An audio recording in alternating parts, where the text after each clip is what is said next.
this is Jill with stampwithjill.com, and today we are going to make this Christmas card with the buffalo plaid and the accents, and check out the inside. It's all stamped and decorated too. So let's get started on this, and first things I want to do is show you some of the fun toys that we're going to be using in this video. So I have a brand new stamp set. It is called, I'm going to turn the stamps over so you can see what they look like. It is called Zenspired Christmas Sentiments, and it's from Spellbinders, and it has a big season's greeting, a just believe, a may your heart be filled with the beauty and magic of the holidays for the inside of your card, as well as the Merry Christmas that we are going to use today, and the be inspired by the beauty and magic of this wondrous season of giving for the inside of our card today. So this is a great brand new stamp set. It's designed by Joanne Fink, who has a lot of really cute things in her collection on the Spellbinders website. But we are also going to be using some Fun Stampers Journey products. We are going to be using this branch and cone die set. And I've pre-cut some of the branches and one of the cones for that one, but they look like this, and these are available today as well. And then the bloom cluster die, which gives the berries, the branch of berries on the card. So I've also pre-cut those. So let's go ahead and get started. So what I have today is some pre-cut cardstock and supplies. So I have a candy apple cardstock, and that is cut to 4 1/4 by 11. I like the top opening card, top folding, I'm not really sure what you call it, but for the inside I have a piece of whipped cream, which is 4 by 5 1/4, and we're going to go ahead and stamp this and finish the inside of the card. So I have my black licorice ink here.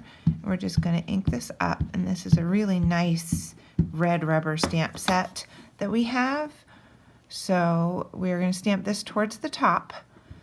So now when you are signing your Christmas cards, you don't really have to write anything inside.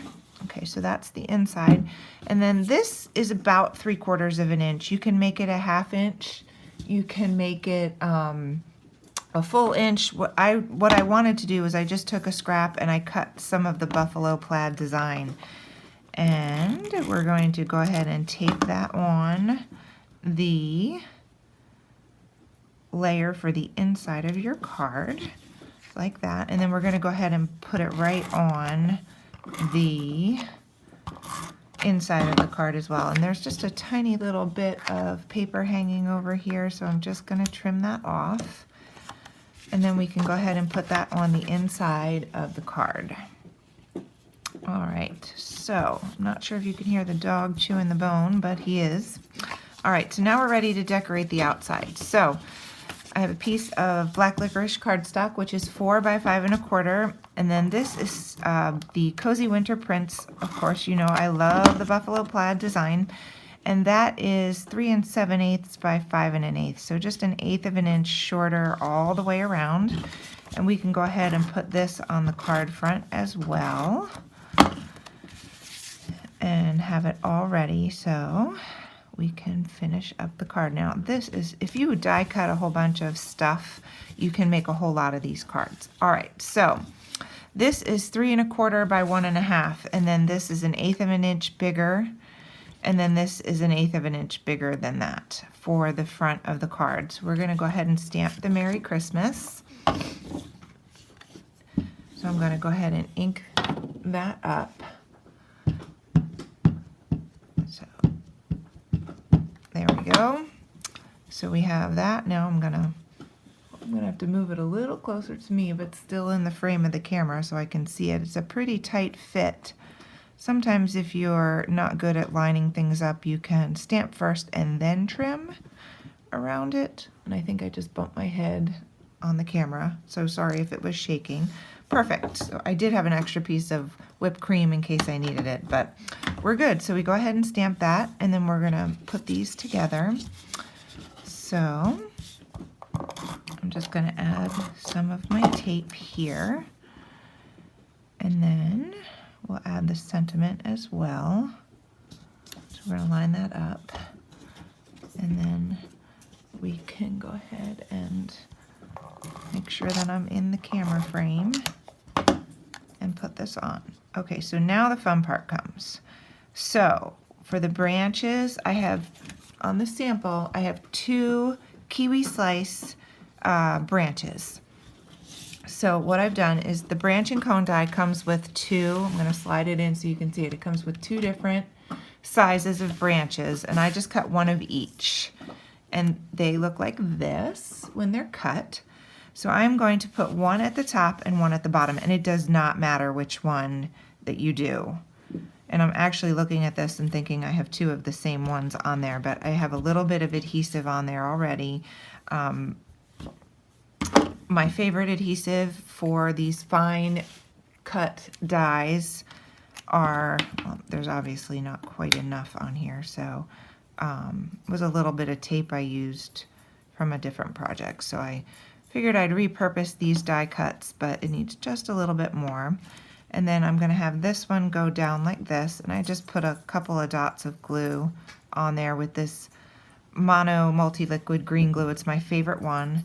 So we basically just want to kind of hold this up in the middle and make sure that the branches are peeking out from underneath. And then if you hold these for like 10 seconds, the glue dries. That's why I like it so much.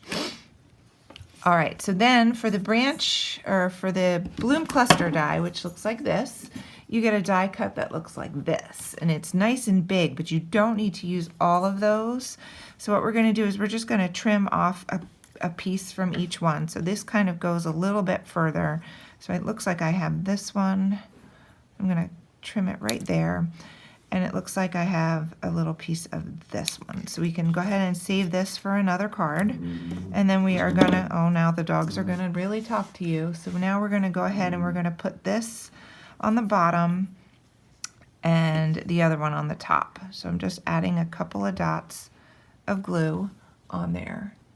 And we're gonna just kind of poke that down the bottom and have it not stick to your fingers. But if you hold it, like I said, about 10 seconds and it's dry, I'm not going to count to 10 for you, but then we're going to go ahead and put this one on. Again, a couple of dots of glue is all you need to hold that in place. And then the really fun part about this one is the gold. So I'm going to cut off the same thing. I'm going to pick a slightly different one so it doesn't look the same. So I'm going to pick this top one for here, and it's going to get glued on there, and then I'm going to pick a piece of this one for the bottom. Same thing, we're going to glue those on with a dot or 2 of this liquid glue. Makes it nice and fast. And we are almost done. So if you, this is mirror gold cardstock, so you can see that it's super shiny.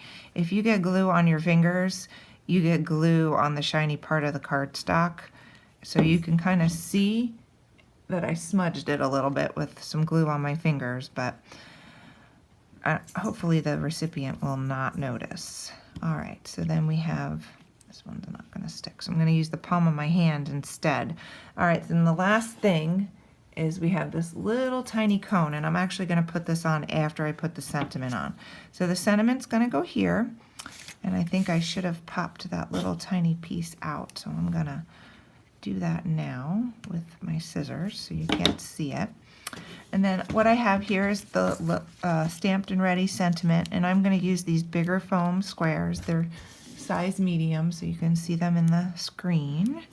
They're just a little bit faster than the minis. And I'm just going to put that right centered over it like that, so it's in the center. And then I'm just going to add a little bit of glue and tuck this under here so it peeks out. So you just need a little tiny bit of glue on this one, and then we're going to just slide that under and press and hold. Simple as that, and we are all set with this Merry Christmas card. And there's the inside. Thanks for joining me today.